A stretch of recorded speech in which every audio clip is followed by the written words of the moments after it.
Good morning, everyone. My name is Dmitry Zinoviev. I am professor of mathematics and computer science of Suffolk University in Boston, Massachusetts. I am excited to present the study, The Role of Gender in Twitter Networks of Boston Area Entrepreneurs. This study was conducted together with my colleagues, Professor Pauline Bichen from Marketing Department and Professor Barry Bendel from Management and Entrepreneurship Department, Suffolk University, Boston. The objective of the study is to explore Boston area entrepreneurs' interest in lending institutions, such as local banks, investing companies, and individual investors on Twitter. We identified Twitter accounts of Boston area male and female entrepreneurs and local lending institutions, such as male and female venture capitalists, VC firms, and banks. We used Twitter search mechanism together with common sense to identify the accounts and validate them by reading their tweets. We collected the tweets posted by the entrepreneurs, and finally, we identified factors that influence the interest of the entrepreneurs in different types of lending institutions. As a proxy for interest, we used the number of retweets and ad mentions made by entrepreneurs with respect to the lending institutions.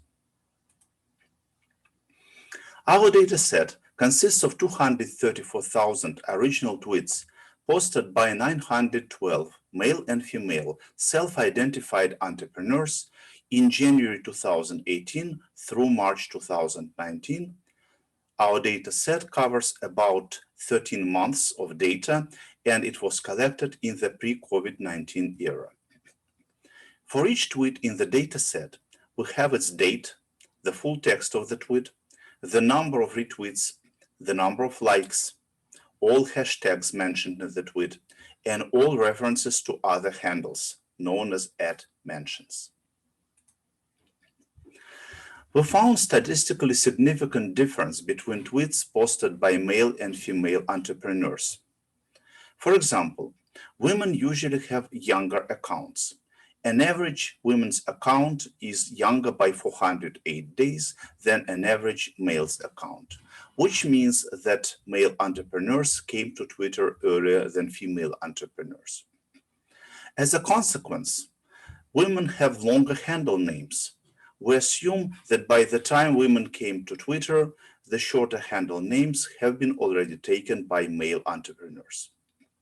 Women post longer tweets. Women's tweets also have more references, more hashtags, and more likes.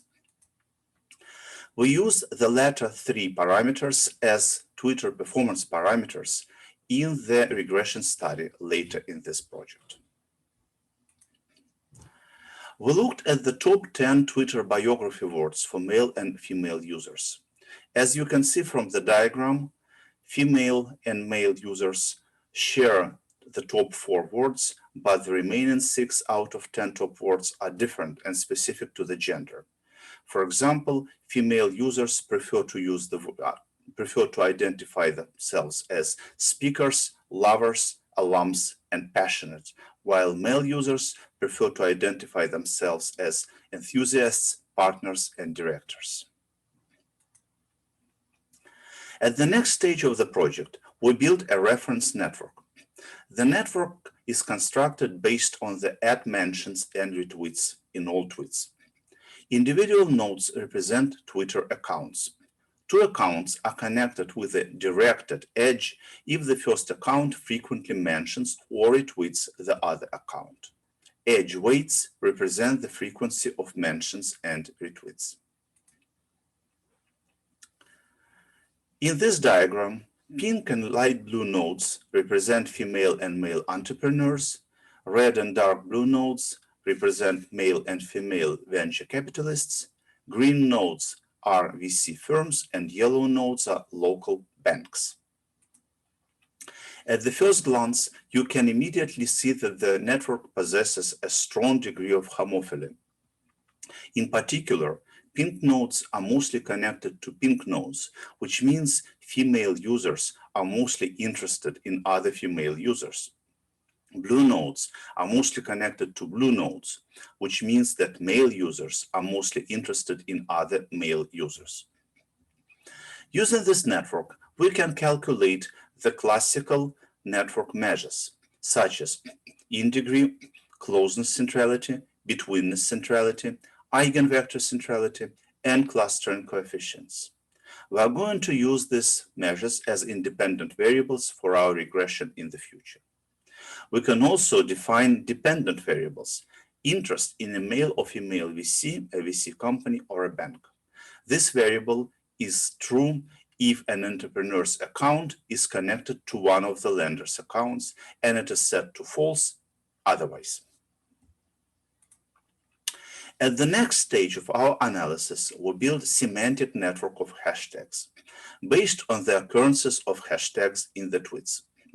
In this network, nodes represent individual hashtags. Two hashtags are connected with an undirected edge if they are frequently used together in the same tweet.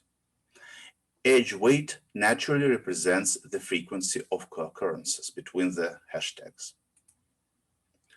As you can see from the picture, the network has a strong community structure.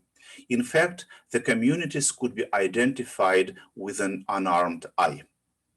We used Louvain community detection algorithm to extract 13 topics. Each topic is a group of hashtags which are frequently mentioned together as opposed to hashtags from other topics. As an example, the orange topic at the top consists of hashtags related to innovation, blockchain, AI, startup, and other technology. Next to it, to the right, there is a blue topic about healthcare. At the bottom of the map, there are a couple of green topics related to politics and sports. The topics in the middle are mostly about entrepreneurship and business as such. They also cover social media, marketing, Facebook, and local issues such as Massachusetts and New York City. This table contains the explanation of the topics. Each topic has a name, and the name consists of the two most frequently used hashtags in the topic. For example, topic number 0 is about entrepreneurship and leadership. Topic number 10 that you are going to see in one of the next slides is about startups and funding. For each Twitter account, we calculate the frequencies of hashtags in each of these 13 topics. As a result, we get yet another 13 independent variables that represent users' interest in the topics. Now it's time to run the regression. We run two types of regressions. First, we use gender alone to explain all other variables. Second, we use gender, 13 topic frequencies, 5 network measures, and 6 Twitter performance parameters to explain interest in the lenders. The results of the regression are shown in this diagram. Circles represent variables, both dependent and independent. Arrows represent regression coefficients. Pink arrows are positive coefficients. Blue arrows are negative coefficients. The thickness of the arrows represents the significance of the coefficients. Thicker arrows have smaller p-values and are more to be trusted. An arrow connects an independent variable to a dependent variable, so you can always tell which of the variables was used in the regression as an independent variable and which was used as a dependent variable. Finally, purple ovals are the variables that represent interest in lending institutions. So we have interest in male VCs, interest in female VCs, interest in corporate VCs, and interest in local banks. To summarize our findings, gender is the most significant independent variable. Entrepreneurs are more likely to be interested in other entrepreneurs and investors of the same gender. Male and female entrepreneurs have different preferences in the lenders they're interested in. Female entrepreneurs are interested in local banks more than female entrepreneurs. Male entrepreneurs, on the other hand, are more interested in individual investors of both genders. Thank you for your attention.